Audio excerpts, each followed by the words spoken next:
بسم اللہ الرحمن الرحیم فیکٹس چینل کے دوستوں، کیسے ہیں آپ؟ امید کرتا ہوں کہ میرے تمام بھائی خیریت سے ہوں گے۔ آج میں صدر محترم، میرے عزیز ہم وطنوں، السلام علیکم۔ 10 کروڑ پاکستانیوں کے امتحان کا وقت آ پہنچا ہے۔ جنرل ایوب خان کے دور میں ان کا تعارف کرانے والا ہوں۔ جنرل ایوب خان فوج کے جرنیل تھے اور سابقہ صدر بھی تھے۔ محمد ایوب خان ولادت 14 مئی 1907 مقام ریحانہ گاؤں ہری پور ہزارہ۔ وفات آپ کی 19 اپریل 1974۔ پاکستان کے سابق صدر، فیلڈ مارشل اور سیاسی رہنما تھے۔ وہ پاکستان فوج کے سب سے کم عمر سب سے زیادہ رینکس حاصل کرنے والے فوجی ہیں۔ جنرل ایوب خان 14 مئی 1907 کو ہری پور ہزارہ کے قریب گاؤں ریحانہ میں ایک کنزباش گھرانے میں پیدا ہوئے۔ آپ اپنے والد مرزا داد خان کی دوسری بیوی کے پہلے بیٹے تھے۔ ابتدائی تعلیم کے لیے آپ کا نام سرائے سالے کے ایک اسکول میں داخل کروایا گیا اور اس کے علاوہ ایک قریبی گاؤں کاہل پائی میں بھی تعلیم حاصل کی، جو ان کے گھر سے 5 میل کے فاصلے پر تھا۔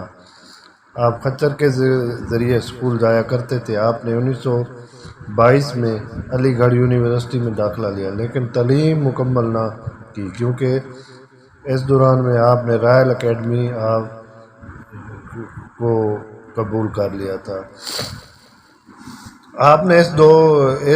آپ نے اس تربیت گاہ میں بہت اچھا وقت گزارا اور آپ کو 14 پنجاب ریجمنٹ شیر دل میں تعینات کیا گیا، جو اب 5 پنجاب ریجمنٹ ہے۔ جنگ عظیم 2 میں آپ نے بطور کپتان حصہ لیا اور پھر بعد میں برما کے محاذ پر بطور میجر تعینات رہے۔ قیام پاکستان کے بعد آپ نے پاکستان آرمی جوائن کر لی۔ اس وقت آپ آرمی میں 10ویں نمبر پر تھے۔ جلد ہی آپ کو بریگیڈیئر بنا دیا گیا اور پھر 1948 میں مشرقی پاکستان میں پاکستانی فوج کا سربراہ بنا دیا گیا۔ 1949 میں مشرقی پاکستان سے واپسی پر آپ کو ڈپٹی کمانڈر ان چیف بنا دیا گیا۔ آپ محمد علی بوگرا کے دور میں بطور وزیر دفاع خدمات انجام دیتے رہے۔ 1954 میں جب سکندر مرزا نے 7 اکتوبر 1958 میں مارشل لا لگایا تو آپ کو چیف مارشل ایڈمنسٹریٹر بنا دیا گیا۔ پاکستان تاریخ میں پہلی دفعہ کسی فوجی کو براہ راست سیاست میں لایا گیا۔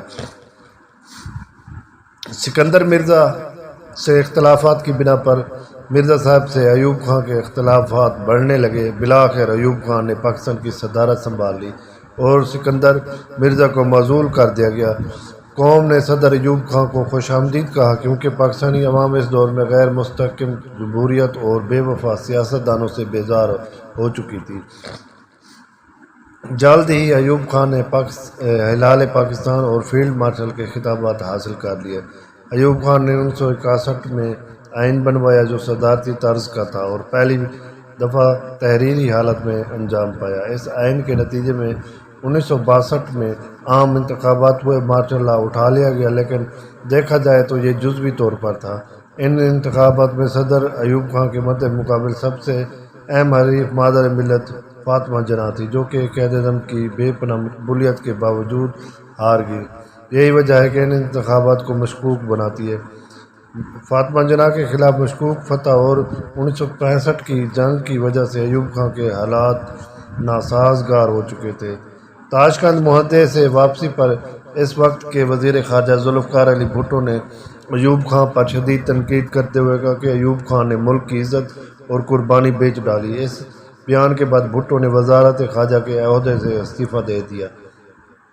1967 میں بھٹو نے پاکستان پیپلز پارٹی قائم کی اور ایوب خان کی مذہبی، معاشی اور عوامی پالیسیز پر شدید تنقید شروع کر دی۔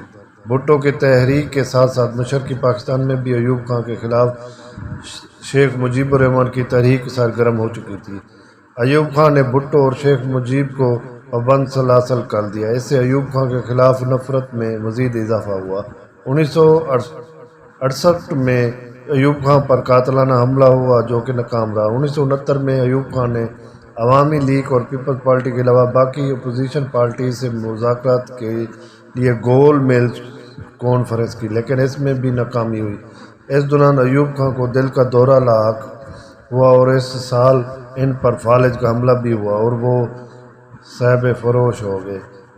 انہیں ویل چیئر پر لایا گیا تھا۔ ملک بھر میں ایوب خان کے خلاف احتجاج نے خانہ جنگی کی صورتحال پیدا کر دی۔ پولیس کے لیے بلوائیوں کو روکنا مشکل ہو گیا۔ بالآخر ایوب خان نے 25 مارچ 1969 کو اپنے عہدے سے استعفیٰ دے دیا اور chief of army staff general Yahya Khan کو ملک کا صدر بنا دیا گیا۔ اگرچہ صدر ایوب کے دور میں پاکستان نے دن دگنی رات چگنی ترقی کی، لیکن عوام مسلسل 10 سال عامر حکومت سے بیزار آ گئی۔ اس پر ذوالفقار علی بھٹو نے وقت سے فائدہ اٹھایا اور دیکھتے ہی دیکھتے پورا ملک ہنگاموں کی لپیٹ میں آ گیا اور صدر ایوب خان کو مجبوراً عوام کے سامنے ہتھیار ڈالنے پڑے اور انہوں نے صدارت سے استعفیٰ دے دیا اور اپنا اقتدار یحییٰ خان کے حوالے کر دیا۔ 2007 میں چھپنے والے ایوب خان کی ڈائری کے مطابق امریکہ براہ راست صورتحال کو خراب کرنے میں ملوث تھا۔ دولتانہ اور چودھری محمد علی ملک میں افراتفری پھیلانے کی سر توڑ کوششیں کر رہے تھے۔ امریکہ ایک زوال پذیر پاکستان چاہتا تھا تاکہ خطے میں بھارت ایک طاقتور ملک بنے جسے چین کے خلاف استعمال کیا جا سکے۔ آج اسی ہیرو، میں اسے ہیرو ہی کہوں گا کیونکہ ان کے دور میں پاکستان کے ڈیم بنے، بڑے بڑے کام ان کے دور میں ہوئے۔ 47 کا معاہدہ ان کے دور میں ہوا۔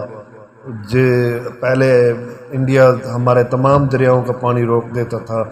میں چیزیں گنواؤں تو پاکستان کی جو بنیاد بنتی ہیں ان کے دور میں تو میں تھک جاؤں گا، لیکن وہ چیزیں ختم ہوگی۔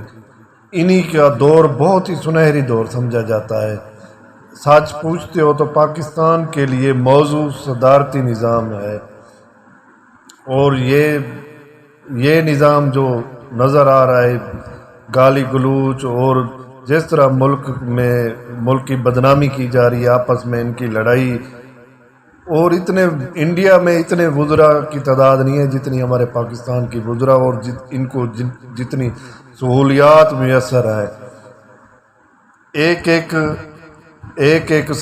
گورنمنٹ ملازم کی اب اسی وقت 60-70 لاکھ صرف سیلری ہے۔ اللہ تعالی ہمارے ملک کی حفاظت کرے اور اسے درست سمت پر چلنے کی توفیق عطا فرمائے، اور آج کے اسی ٹاپک کے حوالے سے میں اجازت چاہتا ہوں، اور بھائیوں سے گزارش کروں گا کہ میرے چینل کو سبسکرائب کریں اور بیل آئیکن کو لازمی پریس کریں تاکہ آنے والے نوٹیفیکیشن کے ذریعے آپ کو معلومات ویڈیوز کے علاوہ ملتی رہے۔ اللہ حافظ۔ نئے ویڈیوز دیکھنے کے لیے ہمارے چینل کو سبسکرائب کریں۔